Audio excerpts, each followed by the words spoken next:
And the next day, Azriel comes with the message that both Nesta and Cassian are wanted in the River House, which is what they're calling Rhys and Feyre's new home.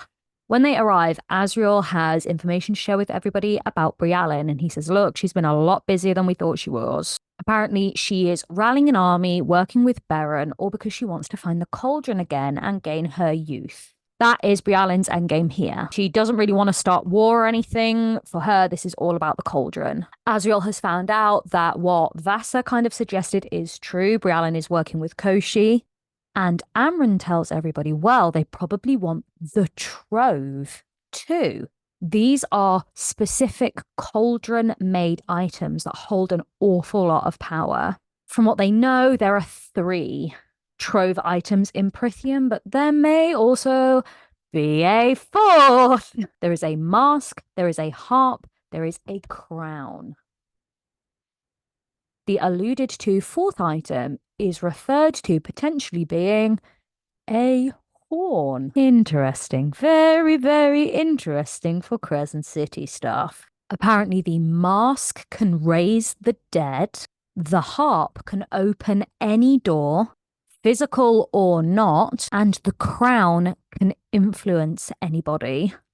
And the only people who have a chance of finding the items are those who are themselves made by the cauldron, which means the only options are kind of Nesta, Elaine, maybe Amren. And Elaine offers to go about trying to find the dead trove items. Nesta immediately is like, no. Elaine, no, you're not doing this. And she says, why does it have to be one of us? Why can't Feyre do it? Feyre's got magic that she is actually, good at using and in control of.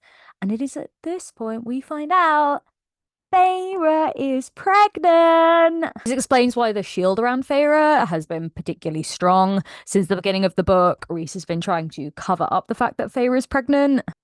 And Rhys says, well, look, Nesta, we want to find these items. Someone has to scry for it. You can do it or not. And so Nesta does in order to protect Elaine, because even though Elaine and Feyre have been undeniably shitty to Nesta in this book, she wants to protect them. So she agrees to do it and she leaves the River House with Cassian. We then have Cassian and Azriel back at the house talking about Feyre and the baby and Nesta, because obviously it's going to be Nesta's niece or nephew. I mean, we know nephew, but still, new baby in the family. And Cassian then goes into Nesta's room. He's got a bit of a debt to settle from the previous spicy scenes. If you know, you know. The next day, Nesta and Cassian just kind of avoid talking about the fact that their relationship is turning sexual. And Azriel comes and joins them for training. So Nesta gets to see Cassian and Azriel spar. It's very hot. After training, when Nesta's down in the library, she decides to ask Gwen about the dead trove, and Gwen offers to help by trying to find out what she can in the library. Yet again, the training sign-up sheet Nesta's put down there is empty. So she goes and tries the stairs again, gets like 2 out of the 10,000 before having to come back. In the chapter after this, Cassian is actually invited down to the library by Clotho, the priestess in charge of running the library. And she doesn't actually speak. She writes notes to everybody, and she lets Cassian know that Nesta has been training whilst down in the library when she's meant to be doing her shift. So Cassian sees her practicing and actually comes and corrects her form, because it looks like she's dropping her elbow. So the 2 of them are there, and he's like amending her technique, and he realizes that priestesses are kind of having a nosy and seeing what's going on. And as they leave the library, Nesta admits that she was intentionally dropping her elbow during the punches, so that Cassian would come and help her, and all the priestesses could see that there wasn't anything to be frightened about with the training, that Cassian was really nice and it wasn't intimidating, it actually looked fun. And Esther's hoping this will incentivize some of the priestesses to sign up, but the sheet is still empty. So she's bummed, tries the stairs again and fails. There's a lot of walking up and down these stairs, by the way. But back at the House of Wind, Cassian actually gives Nesta a book called The Dance of Battles, which is his favorite book. It's like a military strategy book, and he gives it to Nesta to read because he knows she likes reading. But it turns out Nesta's favorite books are smutty romance novels. My queen. So it's different to her normal reading for sure, but because it's Cassian's favorite book, she's going to put in the effort to read it. And the next day, when down in the library, Clotho gets Nesta and points to the sign-up sheet, and one person has signed up to join Nesta's sessions. And of course, it's my bae, Gwen. We now enter part 2 of the book, which is called The Blade. And Nesta's really nervous about her first training session with Gwen there, because this is going to be the first time she has one of the priestesses kind of come up to the House of Wind. And the session goes quite well. When it's over, both of them, Nesta and Gwen, are sweaty and messy, but it is kind of like a bonding moment for the two of them. Afterwards, Nesta asks Cassian to take her shopping over in Windhaven at the Illyrian camps, because obviously Emery said she was going to get Nesta some warmer fighting leathers. But when Nesta gets to Emery's shop, there is an Illyrian male there who's clearly drunk called Bellius, who it turns out is Emery's cousin, and he's being horrible to her. And Emery lets Nesta know that this is a regular occurrence. Quite frequently, men from her father's band of Illyrians come and taunt her at the shop. But it's nothing she can't handle. And she lets Nesta know that she has ordered the clothes that Nesta's looking to get her hands on. The two of them end up having lunch together. It's quite sweet. And Nesta compliments Emery's cooking. She says, oh, it's because I'm actually using spices. They're pretty rare around here at the minute, but it does make the food good. They talk about their respective pasts, and Nesta offers to have Emery come join the training that she's doing with Gwen and Cassian. And Emery kind of politely declines. Meanwhile, Cassian actually goes to meet with Eris, who they question about the dead trove items. The meeting does not go well. Eris is really mean about Cassian, because Cassian is, in all regards, very, very lowborn. And so it's one thing Eris kind of has over Cassian. As nasty as Cassian is to Eris, and as much as they don't like each other, Eris is not just nobility, but the highest level of possible nobility in Prithian. And, Cassian is a bastard Illyrian. And Eris's comments make Cassian feel really insecure and bad about himself. As they have dinner together later on, Cassian tells Nesta about how the meeting with Eris went and some of the things Eris said, and Nesta gets really angry on Cassian's behalf. And Nesta decides to make Cassian feel better in the best way she knows how. But Azriel comes in and interrupts them. It's very funny. Gwen keeps coming to training with Nesta and Cassian. And after another session together, Cassian says he's going to go out and inspect some of the Illyrian legions. And Nesta's like, oh, hold on, I have a gift for Emery. Could you please drop it off? And she's got some spices and tea leaves for him to drop off. And she says to Cassian, oh, could you please take the message? In exchange for this gift, I would really like her to come and do some training with us here. And upon entering the training ring the next day, Nesta finds that Emery has come, because the spices and teas that Nesta's given her are incredibly rare, and Emery really appreciates it. So she comes, and we get the best girl squad ever. Gwen, Emery, and Nesta.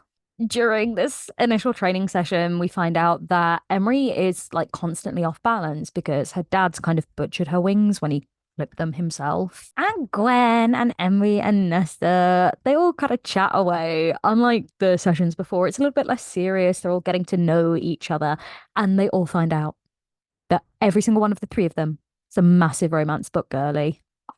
Oh, what a good thing to have in common. I've met most of my best friends through a communal love of romance novels. And when Rhys turns up to winnow Emery back over to Windhaven, he finds out that Nesta and Gwen are spending a lot of time together, and he tells Nesta to back off and leave Gwen alone. And Nesta's like, oh my God, I'm not a bad influence. And she gets really upset because she's finally making friends. And Cassian is the one who says, Rhys, you need to stop assuming the worst of Nesta. Right, this isn't fair. She's done nothing wrong. She's just being nice to Gwen. I'm literally watching them together. They're good friends. She's not being mean to her. But it is interesting to see Rhys being protective of Gwen. Obviously, Rhys knows what Gwen has gone through, and we don't know what else is at play. But I do think there's something. I think Rhys knows something about Gwen. Something important. So Nesta's kind of all wound up about this, so she tries the stairs again. She makes it 3,000 before she has to turn back. But she's got the house to herself because both Cassian and Azriel are off to dinner with the inner circle, leaving Nesta completely on her own. At this dinner, Amryn says, well, Nesta needs to start looking for the trove. She needs to scry for the items and go and find them. And they all decide as a group on behalf of Nesta and Elaine that Nesta basically has a week to do it, or they're going to make Elaine do the scrying instead. And I just love how dictatorial the inner circle are turning out to be. Turns out when you're not one of them, they really don't give a damn about your opinions. 3 days after this, Gwen catches up with Nesta and lets her know Meryl has found out that Nesta swapped around books and she is mad about it. Meryl and Nesta kind of go head to head, and we see Nesta stepping in and quite passionately, clearly, and concisely defending Gwen. Meryl kind of gets in a real half, insults them, and leaves. And it's at this point Nesta actually finds out that Gwen is a quarter water nymph. You wouldn't know it by looking at her, but she isn't full high fae. And in fact, her twin sister was visibly part water nymph. Gwen just happens to be the twin that looks more visibly high fae, but we wonder what else Gwen has in her. We also hear a lot about how Gwen's mother was half water nymph, and she met Gwen and her twin sister's father during a calamite, which we know takes place in the spring court. We also find out that Gwen's mother was originally from the autumn court.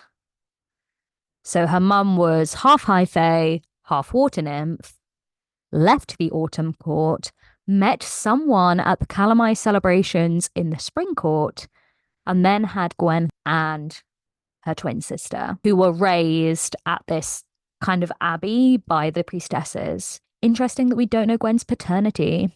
Maybe this is important somehow. The next day, Nesta goes to train and finds more priestesses have decided to take the plunge and try and join in the training. Rosalind, Deirdre, and Anarchy. So they're now a little group of 6. My main 3 girls and 3 new priestesses. Later on in the day, Nesta tries to scry for the first time and Cassian's with her. She feels nothing as she's trying to do it, so gives up. But that night, Nesta is asleep and she can feel darkness tugging at her and she begins to scream in her sleep. Cassian runs in and Nesta is literally on fire. Like, she is covered in silver flames. Both Rhys and Asriel come. Rhys from his own house, by the way. He tries to smother this growing magical silver fire in blackness, but Rhys is panicked AF. He is struggling, and Rhys is very strong. As they're getting more and more panicked, Cassian manages to bring Nesta to by trying to talk to her through the panic. Nesta stops screaming and kind of collapses. And Rhys has taken a look inside Nesta's mind and says all her power is pure death. And Rhys is very frightened of it. Now, when Nesta wakes up, the only person around her is Cassian, and he explains what happened during the night. Like prior days, Nesta trains with my absolute baes, Emery and Gwen. But after that, Cassian goes and meets with Rhys to discuss what's happened with Nesta. And Rhys tells Cassian and Asriel that his and Feyre's baby, they have found out it has wings, like an Illyrian does. And the problem is that Illyrian women are built with very, like, pliable bones because these wings are pretty big, and if things don't stretch down there, the baby can get caught, and it's very, very likely that the mother will die. Hence why people who are half Illyrian, like Rhys, are incredibly rare. But we have had it mentioned that Rhys was born without wings. They appeared later on in his life. And even then, it was Rhys's mother who was Illyrian, not his father. So the fact that his and Feyre's baby has wings in utero means that labor is going to be incredibly, incredibly dangerous, and that the chance of both the baby and Feyre dying during the delivery are incredibly high. So Rhys is very, very stressed out, but he swears Cassian and Asriel to secrecy because Feyre has not been told this fact. After this meeting, when Cassian comes back, Nesta's having dinner and he is bloody and all beaten up. We find out that in order to help Rhys deal with some of the stress he is under, Cassian offered to spar with him, so they have been fighting for most of the day. And it is at this point Cassian tells Nesta about the baby having wings, which he's been told not to tell anybody about. Nesta really appreciates him being honest with her. They make out a bit. And Nesta goes to try scrying again. And this time, Amrin, Rhys, Azriel, and Feyre are present. While she's scrying, Nesta's fingers go cold. Soon her eyelids start shifting and the whole room starts getting colder. Nesta squeezes Cassian's hand and Cassian's like, guys, something's wrong. Rhys, please, like, stop this. But they all want answers about the dead trove, don't they? And it's at this point Rhys realizes that Nesta's mental walls, they are completely impenetrable. He cannot read Nesta's mind and get in to control her or stop her. Nesta's eyes open from where she's had them closed, and instead of it being her eyes inside, all anyone can see is pure silver fire. And in order to try and get through to her, Cassian grabs Nesta and is calling out to her, and he kisses her. And this manages to break whatever trance she has gone into. And Cassian uses his siphons to try and like warm up the room because it's really, really cold right now. It turns out on the map in front of her, Nesta has pointed to the bog of Urid, which is a place that's home to like pure darkness and evil. It is a bad place for sure. And Rhys quite literally doesn't own a map of the bog. It is against the rules to try and map out this kind of like middle space, this no-go zone in Prithian. Like people literally only know kind of vague landmarks around there. So it is decided that Azriel, Cassian, and Nesta are going to head into this very, very dangerous bog of Urid to try and find one of the dead trove items, which everyone reckons is going to be the mask, which is actually what we see on the cover of the book. When they enter the Bog of Urid, the water is literally black. It's all putrid. Everything smells of like decaying rot. And there's no visible life. There are no birds, there are no bugs. It's just silent and creepy AF. And as they venture deeper and deeper into the bog, it gets mistier and foggier. Nesta says she feels something. So Cassian turns to signal Azriel, who's meant to be flying by him, and Azriel has disappeared. So Nesta and Cassian start trying to find Azriel, who they've lost, and they come upon two of Eris's lost soldiers. Cassian drops Nesta off in a tree and goes to fly off and keep looking for Azriel, but she's in a tree far away from Eris's soldiers because they're acting funny. Cassian tells her, do not climb out of this tree, but obviously Homegirls are on a mission, so she climbs out of the tree. She hasn't heard anything from Cassian for a while, so she starts to worry that both of the guys are hurt and that she is their only chance of getting any aid. Nesta's aware that Azriel was shot with an ash arrow, which could potentially, kill Fae, kill Illyrians. She's worried. Just as she begins sort of walking through the bog, she hears a voice telling her to run. Nesta looks down into the water, and instead of like seeing her reflection, she sees dark eyes looking up out of this black water at her. She stumbles back where the creature reaches out of the water and grabs her, and he pulls her into the water, and we find out this is a Kelpie. She tries to fight it and get it off of her because what Kelpies do is they drown and rape women. That's the Kelpie's MO. And it's at this point we find out that whilst still in the mortal realm, Nesta was attacked by a man who would not take no for an answer. And while not fully raped, she was very firmly essayed and managed to get that guy off of her, but it's a real trigger for her. She does have sexual trauma in her past, and being brought down by the Kelpie, it's like, oh my God, no, no, no. Like, she's literally going to be drowned, raped, and killed by this monster. It's so bad. Arguably, of all of the bad things that we've seen go on in this series, this is the one that I found arguably the most stressful and unpleasant to be reading. Meanwhile, Cassian is fighting a load of the Autumn Court soldiers that Eris has said are missing. They all have these like really vacant expressions on their face. They're all acting really weird, but they're attacking Cass. And Cass manages to get Azriel safe and away from these seemingly possessed Autumn Court men that are missing.